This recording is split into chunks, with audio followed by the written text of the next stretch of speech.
நான் வந்து ப்ரொஃபஷ்னல் ட்ரேடர்லாம் கிடையாது. லாங் டேர்மில இன்வெஸ்ட் பண்ணுறத வச்சு தான் வந்து பார்த்தீங்கன்னா, நானே வீடியோஸ மேக் பண்ணிட்டு போட்டுட்டு வரேன். ஒருவேளை நீங்க வந்து இத டீப்பா லேர்ன் பண்ணணும், அதாவது ஆப்ஷன் ட்ரேடிங்கோ, இல்ல இண்டிகேட்டர்ஸ பத்தி தெரிஞ்சுக்கணும்னு நெனச்சாலும் சரி, இல்ல இந்த பிரைஸ் ஆக்ஷனு இந்த மாரி ஏகப்பட்ட விஷயங்கள் வந்து பார்த்தீங்க அப்டின்னா, ஆப்ஷன் ட்ரேடிங்ஸ் வந்து நெறைய பேர் வந்து இப்படிலாம் நீங்க யூஸ் பண்ணலாம், ட்ரேட் பண்ணலாம் அப்படின்னு வந்து சொல்லிக் குடுத்துட்டு இருக்காங்க. நீங்க அங்க கூட வந்து பார்த்தீங்கன்னா, கோர்ஸ் ஏதாச்சும் பை பண்ணிட்டு அத யூஸ் பண்ணிக்கலாம். ஸோ நான் அத ஏன் சொல்ல வரேன் அப்டின்னா, நான் மேக்ஸிமம் வந்து இப்ப தான் நானும் கத்துக்கிட்டு இருக்கேன். அதாவது லாங் டெர்ம் இன்வெஸ்ட்மென்ட்க்கு இப்ப தான் நான் வந்து கத்துக்கிட்டு இருக்கேன். ஸோ அதனால தான் வந்து இந்த ஒரு விஷயத்த நான் ஸ்டார்ட்டிங்லேயே சொன்னேன். சரி இப்போ வந்து நான் லாஸ்ட்டா ஒரு வீடியோ போட்டிருப்பேன். அதில ஐஸ் காயின்ஸ் வந்து பார்த்தீங்கன்னா, இன்க்ரீஸ் பண்ணணும் அப்படிங்கிற மாரி சொல்லியிருந்தேன். ஐஸ் காயின்ல இந்த ஒரு கேண்டில்ல வந்து பார்த்தீங்க அப்படின்னா, என்ட்ரி எடுத்தேன். அதுக்கப்புறமா என்னுடைய ஒப்பீனியன்ல இந்த ஒரு பிரைஸ் வந்தது அப்படின்னா, எக்ஸிட் ஆயிடு அப்படின்னு சொல்லிட்டு ஒரு லிமிட் ஆர்டரும் வந்து பார்த்தீங்கன்னா, செட் பண்ணியிருந்தேன். ஸோ அத டச் ஆகுறதுக்கு கிட்டத்தட்ட வந்து பார்த்தீங்க அப்படின்னா, 11 நாள் ஆச்சு. ஸோ உண்மைய சொல்லணும் அப்படின்னா, இந்த ஒரு விஷயத்தில நான் வந்து பார்த்தீங்கன்னா, ரொம்ப பொறுமையா இருந்திருக்கேன். ஏன்னா நெறைய டைம் வந்து பார்த்தீங்கன்னா, ஏதாச்சும் லோல போனாலோ, இல்ல ரொம்ப ஹைல போனாலோ வந்து பார்த்தீங்க அப்படின்னா, செல் பண்ணிடுவேன். ஸோ அதுதான் வந்து பார்த்தீங்க அப்படின்னா, நான் பண்ற மிகப்பெரிய ஒரு தப்பாவே இருக்கும். எல்லா ஒரு லாங் டெர்ம் இன்வெஸ்ட்மெண்ட்லயும் வந்து பார்த்தீங்கன்னா, அந்த ஒரு தப்ப தான் வந்து பார்த்தீங்கன்னா, நான் மேக்ஸிமம் வந்து பண்ணுவேன். பட் இதில நான் வெயிட் பண்ணதுனால என்னாச்சு அப்படின்னா, கரெக்ட்டா நான் எதிர்பார்த்த அந்த ஒரு லிமிட் ஆர்டர் வந்து பார்த்தீங்க அப்படின்னா, என்ட்ரி ஆச்சு. ஸோ ஆல்மோஸ்ட் வந்து பார்த்தீங்க அப்படின்னா, இந்த கேண்டில் வந்து 0.00500 வரைக்கும் போயிருக்கு. பட் நான் வச்சது வந்து 0.00493 அந்த ஒரு பிரைஸ் வந்து பார்த்தீங்க அப்படின்னா, ஹிட் ஆச்சுன்னா எக்ஸிட் ஆயிரு அப்படிங்கிற மாரி ஒரு லிமிட் ஆர்டர் வந்து போட்டிருந்தேன். ஸோ நான் எதிர்பார்த்த மாரி வந்து பார்த்தீங்கன்னா, அதுவும் வந்து எக்ஸிட் ஆயிடுச்சு. ஸோ அந்த ஒரு பிரைஸ் ஹிட் ஆகி எக்ஸிட் ஆயிடுச்சு. அதில வந்து எந்த ஒரு பிரச்சனையுமே இல்ல. பட் இதில ஒரு ட்விஸ்ட் என்ன அப்டின்னா, இந்த பாங்க் மீம் காயின்ல எனக்கு வந்து ஒரு $2க்கான பாங்க குடுத்தாங்க. ஆல்மோஸ்ட் வந்து ஒரு 6000 பாங்க் இருக்கும். $2 வந்து அதனுடைய வேல்யூ. ஸோ நான் என்ன நெனச்சேன் அப்டின்னா, இந்த பிட்கிட்ட பொறுத்தவரைக்கும் நீங்க பை பண்ணாலும் சரி, இல்ல செல் பண்ணாலும் சரி, மினிமம் உங்ககிட்ட $5 இருக்கணும். ஸோ அப்பதான் வந்து பார்த்தீங்கன்னா, நீங்க பையும் பண்ண முடியும், செல்லும் பண்ண முடியும். அதுக்கு கம்மியா இருந்துச்சு அப்டின்னா, நம்மளால வந்து எதுவுமே பண்ண முடியாது. ஸோ அது வந்து நான் நெனச்ச மாரி எக்ஸிட் ஆயிட்டேன். அந்த ஐஸ் காயின்ல நான் நெனச்ச மாரி எக்ஸிட் வந்து ஆயிட்டேன். சரி இப்போ வந்து இந்த $2ம் நம்ம வந்து எடுத்துக்கிட்டு, இன்னும் வந்து அதிகமான ஐஸ் காயின வந்து வாங்கலாம் அப்படின்னு நெனச்சு நான் என்ன பண்ணேன் அப்படின்னா, இங்க வந்து எந்த ஒரு லிமிட்டுமே நான் வந்து செட் பண்ணல. பை பண்றதுக்கே வந்து நான் எந்த ஒரு லிமிட்டுமே செட் பண்ணல.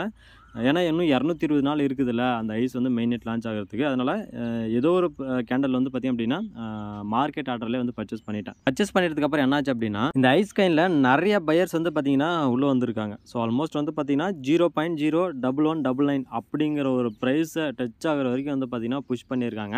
ஆனா அதுக்கப்புறம் வந்து பார்த்தீங்க அப்படின்னா, ஃபுல்லா டவுன் தான். ஏன்னா, இதுவரைக்கும் நெறைய பேர் வந்து பார்த்தீங்கன்னா, ஹோல்டு பண்ணியிருப்பாங்க. ஆல்மோஸ்ட் வந்து பார்த்தீங்கன்னா, பல மில்லியன் வரைக்கும் ஹோல்டு பண்ணியிருக்கலாம். ஸோ எல்லா யூசர்ஸும் சேர்த்தி சொல்றேன்.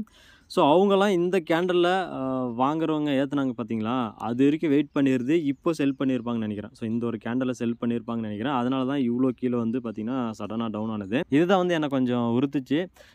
பட் இருந்தாலும் நான் வந்து ப்ராப்பரா இந்த ஒரு எக்ஸிட் பிரைஸ் வந்தா எக்ஸிட் ஆயிரணும் அப்படின்னு சொன்னத வந்து பார்த்தீங்க அப்படின்னா, கடைப்பிடிச்சேன். அதனால வந்து எனக்கு வந்து எந்த ஒரு பிரச்சனையுமே இல்ல. அப்படி இல்லாம ஜஸ்ட் வந்து நார்மலா இதில இன்வெஸ்ட் மட்டுமே பண்ணிட்டு, ஹோல்டு பண்ணியிருந்தேன் அப்படின்னா, இங்க செல் பண்ணியிருப்பேனா அப்படின்னு கேட்டீங்கன்னா, கண்டிப்பா எக்ஸாக்ட்டா இந்த ஒரு பிரைஸ்லலாம் கிடையாது. ஏன்னா இப்ப தான் நானும் வந்து பார்த்தீங்க அப்படின்னா, கத்துக்கிட்டு வரேன். அண்ட் மேக்ஸிமம் என்னால இந்த ஒரு பிரைஸ்ல தான் இந்த ஒரு கேண்டில் வந்து முடியும் அப்படிங்கிறது வந்து என்னாலயும் வந்து சொல்ல முடியாது. ஸோ ஒருவேள நான் எக்ஸிட் ஆவேன் அப்படின்னு நெனச்சிருந்தேன்னா, ஆல்மோஸ்ட் வந்து 0.008 இந்த மாரி ஒரு ரேஞ்சில தான் வந்து பார்த்தீங்கன்னா, எக்ஸிட் ஆயிருப்பேன்.